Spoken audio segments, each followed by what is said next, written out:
नाही, फक्त भक्ती मात्र लक्ष्मणासारखी असावी लागते. पूर्ण जगाला सांभाळणारा परमात्मा थोडस आपल्या भक्तासाठी धर्म बाजूला ठेवून, त्याचं कार्य बाजूला ठेवून काय करू शकतो देव आपल्या भक्तासाठी, त्याचं एक उदाहरण म्हणजे पंचकरण आहे. आपण नेहमी ऐकतो. या निमित्ताने तुमचं माझं शरीर देव कसं चालवतो हे गावोबानं सांगितलेलं आहे. हा सुंदर विषय चाललेला आहे. माझ्या लक्ष्मणाला धक्का लागू देत नाही. पंचमहाभूताचं शरीर, त्याच्यापैकी पहिली पृथ्वी, त्या पृथ्वीला शिक्षा लावतो आणि पृथ्वीच्या शरीरातले जे तत्व आहेत, जे पंचमहाभूत आहेत, पृथ्वी, तेज, वायू आणि आकाश, याचा विचार आहे पंचकर्म. 5 विषयाचा विचार आहे, 5 ज्ञानेंद्रियाचा विचार आहे, 5 कर्मेंद्रियाचा विचार आहे आणि अंतकर्म पंचकाचा विचार आहे. 5 25 तत्वाचा विचार या पंचकरण नावाच्या विषयामध्ये आहे. थोडस बारकाईने ऐका. बोला. प्रथमे जमेली धरित्री दुहिल्या औषधी समग्रे होण जमीन बाणारी सुमित्र शरीरे उठी जवा. राजाने पृथ्वीचं दोहन केलेली कथा भागवतामध्ये आहे. तुम्ही अनेक वेळेला ऐकलेली आहे. मी त्याच्याही पेक्षा जास्त त्या पृथ्वीला शिक्षा लावी आणि पृथ्वीचे जे असते मांस, त्वचा, नाडी आणि रोम, हे जे तत्व आहेत शरीरामध्ये, ते कायम करेन. राम बोलू लागले. ऋषीने निशिती सोशेला पानपदी मी जावण करीन ख्याती त्रिजगती बोरडी. दुसरं भूत आहे पाणी. पाण्याच्या शरीरामध्ये 5 तत्व आहेत. आपल्या शरीरामध्ये पाण्यापासून रक्त, लाळ, श्वेत, मूत्र आणि वीर्य, अशा प्रकारचे हे तत्व कायम ठेवण्यासाठी पाण्याला शिक्षा लावतो. लक्ष्मणाच्या एकाही पाण्याच्या तत्वाला धक्का लागू देणार नाही. पाण्यातलं पाणीत्व मी आहे, देव आहे. म्हणून उदकी रसो का पवनीचो स्पर्शो शशी सूर्य प्रकाशो तो मी छिजान. तेजातलं तेज, प्रकाशातला प्रकाश, ज्ञानातलं ज्ञान, जगाची सर्व सत्ताच माझ्या हातात आहे. मी का माझ्या लक्ष्मणाला धक्का लागू देईल असं म्हणू लागलेले. स्वामित्राची जीवनश्री अनवनी देईल धडकरी भाव करीन बोहरी बाणधारी माझ्या लक्ष्मणाची जीवनश्री पाणी जोपर्यंत आणून देणार नाही, तोपर्यंत मी शांत बसणार नाही. माझ्या लक्ष्मणाला मी सावध केल्याशिवाय स्वस्थ बसणार नाही. प्रभू बोलू लागले.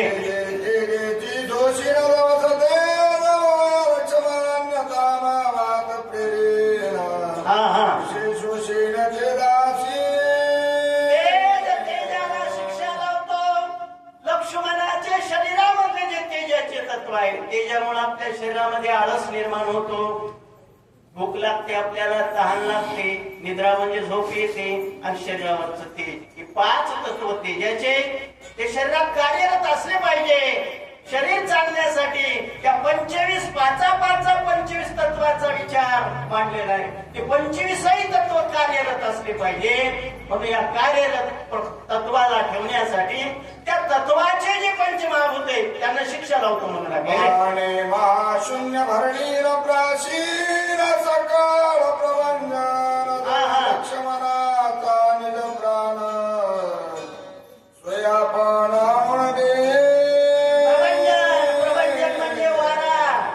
वाऱ्याचे 5 तत्व आपल्या शरीरामध्ये आहेत. वाऱ्यामुळे चलन, वलन, धावन, आंकुचन आणि प्रसरण या क्रिया होतात शरीरामध्ये.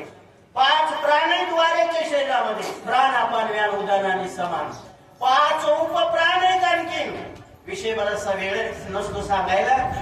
ते पंचकरणाच्या प्रल्हाद महाराज 40 जे ओव्या आहेत ना, त्या 40 ओव्या कमीत कमी 1.5 तास तरी वेळ असायला पाहिजे. थोडं निवांत सांगताय.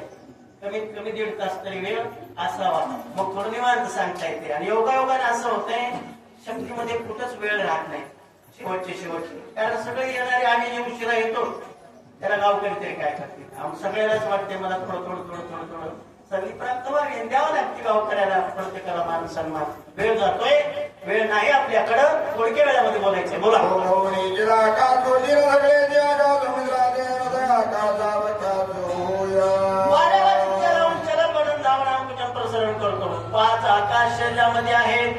हृदय आकाश सावकाश करण्यासाठी चिदाकाशाला शिक्षा लावतो. आकाश म्हणजे रिकामी पोकळी.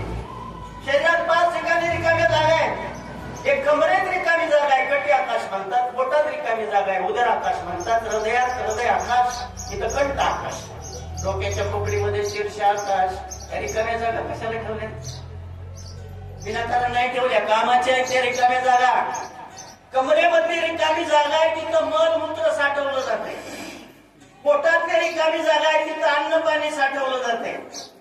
इतर जे रिकामी जागा आहे हृदयातली, या ठिकाणी प्राण साठवले जातात. कंठामध्ये आवाज साठवला जातो आणि डोक्याच्या पोकळीमध्ये विचार साठवले जातात. हे आवश्यक आहे. या 5 आकाशाला सावध करणं आवश्यक आहे.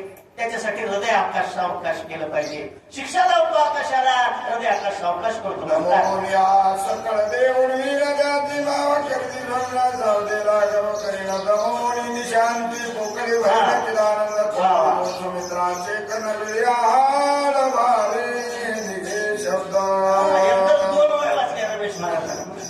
वेळ आपण आहे गोड वाचनांच्या रमेश महाराजांचं सांगणे तेवढंच गोड आहे आणि त्याच्यापेक्षा वागणं तेवढंच गोड. असे रमेश महाराज योगाकडे आले आणि आम्हाला या ठिकाणी सहकार्य करण्यासाठी त्यांची उपस्थिती लाभली. धन्यवाद. ऐका, 5 भूत संपले. आता 5 ज्ञान इंद्रिय, 5 कर्म इंद्रिय आणि अंतःकरण चतुष्टय. मन बुद्धी चित्त अहंकार या 14चा विचार आहे. 14 त्रिकोण 42 तत्व कार्यरत असतात जागृत अवस्थेमध्ये. शरीराची अवस्था 4 आहे. जागृत अवस्था आहे, स्वप्न अवस्था आहे, सुषुप्ती अवस्था आहे, तुरी अवस्था आहे. त्याच्यापैकी कोणत्याही अवस्थेवर लक्ष्मण नाही. त्याला जागृत करायचंय, सावध करायचंय. या 14 इंद्रियाचं कार्य असलं पाहिजे. ही इंद्रियाचे फुकट नाही चालत. डोळ्यानं दिसत नाही, कानानंच ऐकू येत नाही. त्याच्यासाठी त्याच्यामध्ये देव असावा लागतो. देवाची सत्ता असावी लागते. मग हे सगळं चालतंय. कोणतं इंद्रिय कोणता देव चालवतोय आणि देवाचा देव असणारा राम काय म्हणतोय ऐका जरा. बोला. बाणे बाणे पाडून या सूर्याशी खंडोनी उदयास्ताशी घेणे रोणी केदाशी नेत्रे लक्ष्मणाशी भरी. अगोदर होऊन गेलं पहिलं ज्ञानेंद्रिय. या कानानं ऐकू येत आहे, कानानं ऐकू येत नाही. मध्ये दिशेची ताकद असावी लागते तेव्हा ऐकू येते. का बहिऱ्या माणसाला कान नसतात का? असतात ना. का ऐकू येत नाही? मग मध्ये देव नाही कानात. डोळ्याला दिसत नाही, डोळ्यात देव असला तर दिसतंय. म्हणून कानातल्या देवालाही त्या ठिकाणी शिक्षा करतो, कान ऐकण्यासारखी करतो. ऐकता येतंय ना, मग ऐकलं पाहिजे. काय ऐकलं पाहिजे? गिरगे महाराजांचं कीर्तन ऐकलं पाहिजे, रामायण ऐकलं पाहिजे. तुम्ही ऐका रे माझ्या विठोबाचे गुण. विठोबाचे गुण ऐकले पाहिजे. आणि पाहायचं असेल तर काय पाहिलं पाहिजे? दर्शन घेतलं पाहिजे. डोळे भरून पाहिन तुझे मुख हेची मज सुख देई देवा. डोळे भरून त्या परमात्म्याचं रूप पाहिलं पाहिजे. आणि प्रत्येक माणसात देव दिसला पाहिजे. देव स्वरूप म्हणून सगळ्याकडे पाहिलं पाहिजे. पाहण्याची प्रक्रिया. बोला. अश्विनी देव दोन्ही निरोध केला हे गाणी ज्याचा छंदचे धरोनी सुमित्र घाणी नाकाची देवता अश्विनी कुमार आहेत. त्यांना शिक्षा लावतो, नाक कार्यरत करतो. बोला. ते गाडून घाला दे निरोध गेली रचना गोडी रोणी आणि जगाची सुमित्रा. रसना म्हणजे जीव. जीवेला 6 रसाचं ज्ञान होतंय. म्हणजे महाराज आंबट खारट, तुरट तिखट, गोडन कडू कोणाला कळतंय? फक्त जीवेला. त्याच्यावर वरून देव असला तर म्हणून शिक्षा लावतो, त्या कार्यरत करतो जीवेला. मांडली गजगज केला तुम्ही संबंध स्पर्श मिळवणे त्याचा प्राणांश हरिना सुस्पर्श सुमित्र. काकडीची देवता. मध्ये वारा असेल तर काकडी कार्यरत आहे. नरम गरम गार कठीण कशाला कळतंय? अप्पा काकडीला काकडी आपल्या नाही का? काकडीमध्ये वारा असावा लागतो. वाऱ्याची सत्ता निघून गेली मग कार्यरत राहत नाही काकडी. माणसं म्हणतात त्याच्या अंगावरून वारं गेलं. जिमळे महाराज अंगावरून नाही गेलं, अंगातूनच निघून गेलं आणि म्हणून ते काम करी नाही काकडी. बोला. इंद्रे मांडले बंडा निर्वेर केले भाऊ दंड देतो न्यायाचे तोंड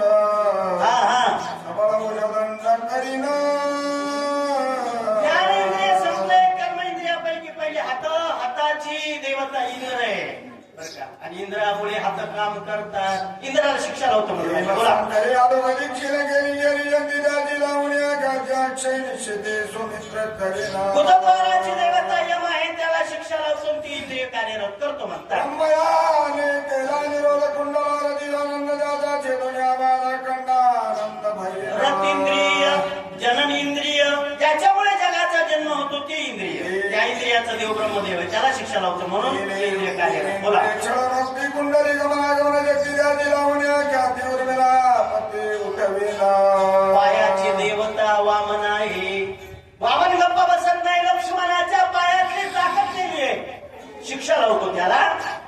पाय चालण्यासारखे करतो, चालणं आपल्या हातात नाही. चाले हे शरीर कोणाचे असते, कोण बोलविते आणि देखवे ऐकवे एक नारायण. दयाचे भजन करू नको. मला वाटलं चुकलं, माझंच चुकलं. करू नको नाही, चुकू नको. बाय बापो, तुम्हाला खूप अधिष्ठान मोठं आहे, रात्रंदिवस तुम्ही भजन करता, पण करतच राहत जा, विसरू नका देवाला. बोला. द्वारपाळ केला वामन त्रिविक्रमवाला खिळीन सुमित्राचे पाऊला साधवी मग सुखे महाराज ही कथा भागवतातच आहे. वामनाचं वामन चरित्र त्याच्यातच आहे, भागवतातच आहे. भागवतामध्ये बरेचसे कथा आहेत, गोड असते भागवत, पण तुम्ही काय आमच्या गरीबाचं ठेवणार आहे. लांबून कुठले तरी भागवतकार येणार, विलास महाराज थोड्याच्या वेळेला शक्य नाही आलं म्हणा तर ठेवती मी तरी काय सांगा. भागवत सुंदर आहे, भागवत गोड कथा आहे, गोड असणारी कथा. वामनाला गप्प बसू वाटत नाही, माझ्या लक्ष्मणाच्या पायातली ताकद दिली, शिक्षा लावतो त्याला म्हणून. बोला. मांडले द्वंद्व निशेष कुंडला शब्द उडून त्याचा शून्यवाद अनाहात शब्द काढी वाचा अखेरचं कर्म इंद्रिय आहे वाचा. या वाचेची देवता इथं नभ म्हणजे आकाश सांगितलेला आहे, पण पंचकरण नावाचा ग्रंथ आहे. आता जे विषय चालून याचा एक स्वतंत्र ग्रंथ आहे, त्या ग्रंथामध्ये अग्नी नावाचा देव आहे वाचेची. आणि मग ती वाचा बोलत असते, ताकद नाही वाचेमध्ये. मुख व्हावं लागतं माणसाला, वाचेमधला देव निघून गेला की. मुका काम होतो, मुक्यातच सांगितलंय, मुका झालो माझ्या गेली. का होतो मुका होतो? पंडित महाज्ञानी दशग्रंथ षडशास्त्र पुराणी चारी वेद मुखोद्गतवाणी. गर्वामध्ये गर्व केला की मुका, अन्नाची निंदा केली की मुका, साधू संतांची निंदा केली की मुका, कीर्तन नाही ऐकलं की भैर, भागवत नाही ऐकलं की भैर, रामायण नाही ऐकलं की भैर, आई वडिलाचं नाही ऐकलं तरी भैर. माता माऊली पाचारिता शब्द नाही दिला मापुता. म्हणून ऐका थोडं, कथा कीर्तन तर ऐकाच, रामायण तर ऐकाच, पण मायबापाचं ऐका. मायबापाला सोडू नका, त्यांची वचन ऐका, बुद्धीचा पालट होईल काहीतरी. बोला पुढं, बोला. चंद्रपिढीला क्षयरोगे तरी निशळ न राहे सुमित्राचे मन नेले गे मूर्छित करून राहिला. मनाची देवता चंद्राला शिक्षा लावतो, मन जागृत करतो म्हणतात. ऐशी निर्मिताची द्रोणी धर्माशी सांडून संकल्प विकल्पाशी उद्विन सुमित्राशी विकल्प निर्विकल्प मनाला करतो. हे शब्द अत्यंत महत्वाचा आहे बघा, जरा बारकाईने ऐका तुम्ही. निर्विकल्प मन फक्त संतांचं असतंय. मोतीराम महाराज की, श्री गुरु गंगाधर महाराज की. किती संतांना बसवले तिथं विलास महाराजांनी, सगळे संत आहेत. आपल्या परिसरातली सगळी संत मंडळी आहे. संत सोपान काका महाराज की, सगळे संत आहेत. आणि या संतांचं मन निर्विकल्प आहे, तुमचं माझं नाही. निर्विकल्प करतो माझ्या लक्ष्मणाचं मन. बोलू लागले आणि बुद्धी केली मंगवडी विना त्याचे ब्रह्मपद सुमित्राशी निर्विकल्प शुद्ध स्वरूपावबोध करी. बुद्धीची देवता ब्रह्मदेव आहे, त्यालाही शिक्षा लावतो म्हणतात. बोला. अहंकार केला शिंगाली सोमार करीला समर्थका समोर स्वरूपाभिमान आमची देवता रुद्र, त्याला शिक्षा लावणं आम जागृत नसतो.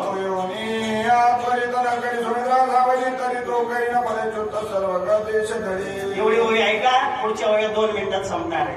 पुढचा अध्याय 2 मिनिटात संपणार आहे. चित्ताला चेतना विष्णूची आहे, मग त्या ठिकाणी आमचं स्फुरण होतं. आमचं स्फुरण झालं की मन संकल्प विकल्प करतो. मनाने संकल्प विकल्प केला की बुद्धी निश्चय करते आणि बुद्धीने निश्चय केला की मग सगळे इंद्रिय कार्यरत होतात.